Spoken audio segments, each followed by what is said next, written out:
Yeah, thank you. Once again, we're back from the break.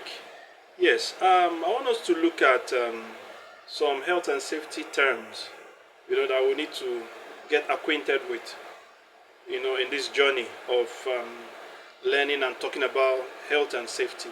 So we have health, because these are part of the terms we use, and health means the absence of disease when someone is healthy.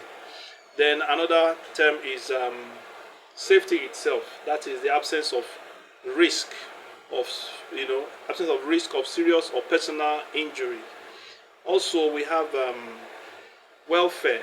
Welfare is access to basic facilities. You know, if we look at the basic facilities, most times these are areas where some organizations fail. You go to some organizations where they have workers working for them, and there are no facilities for non-staff, and you're going to work there. So when you need to go to the bathroom, you have to go outside the company premises, which is not fair at all. So, but these are things that are necessary and should be provided, basic necessities. Like in a standard organization, some of the welfare facilities include food canteen and toilets and bathrooms, um, um, clinics where they can be treated. These are part of the things that we we we mention, or part of the things that are involved when we talk about welfare facilities. You know. So also we look at accident. What is accident? Accident is an unplanned and unwanted event that leads to damage, injury, or loss. It is an unplanned event. It is an unwanted event because nobody wants accident and nobody plans for it. And the bad side of it is it leads to injuries, leads to damages and losses. Injuries, people can get injured. Damages, equipment can get damaged. Losses, loss of lives, loss of um, important things. Like in a fire accident, usually you have a lot of losses. Important documents get burnt. People get injured.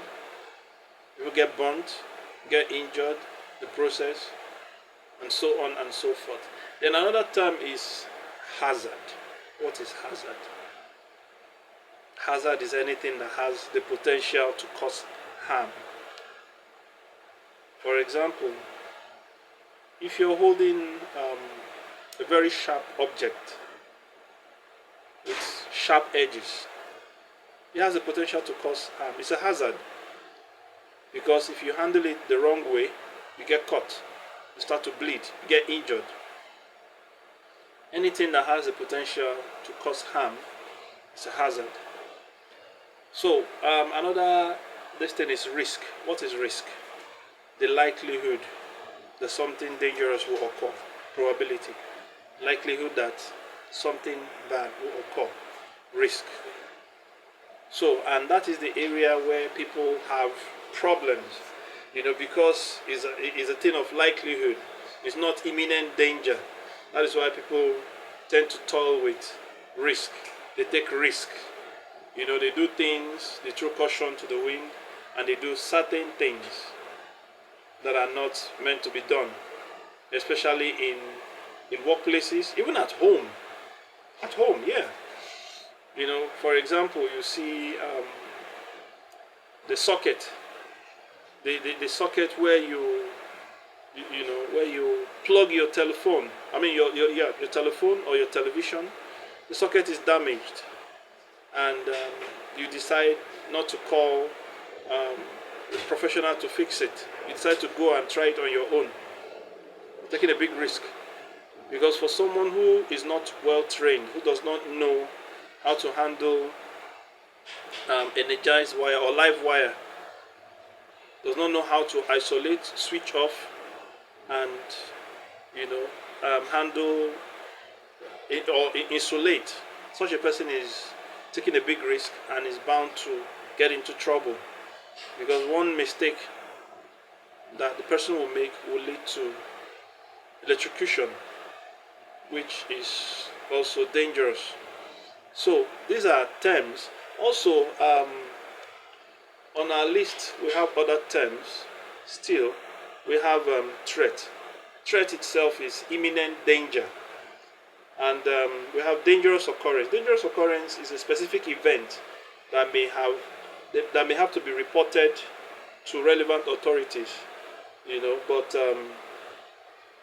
might not necessarily be an accident, but it's something that is very necessary to be reported. For example, if a live cable, the one that supplies the neighborhood, falls off to the ground and is exposed and is energized, even though yes, it did not electrocute anybody, it didn't touch anybody, but people witnessed it. It's something that needs to be reported because it's a dangerous occurrence, something that can be dangerous to the entire neighborhood.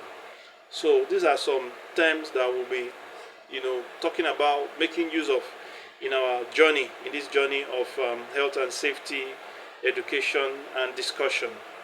So um, for now, we'll take a break and continue from where we stopped. Thank you very much. Thank you once again. I really appreciate it.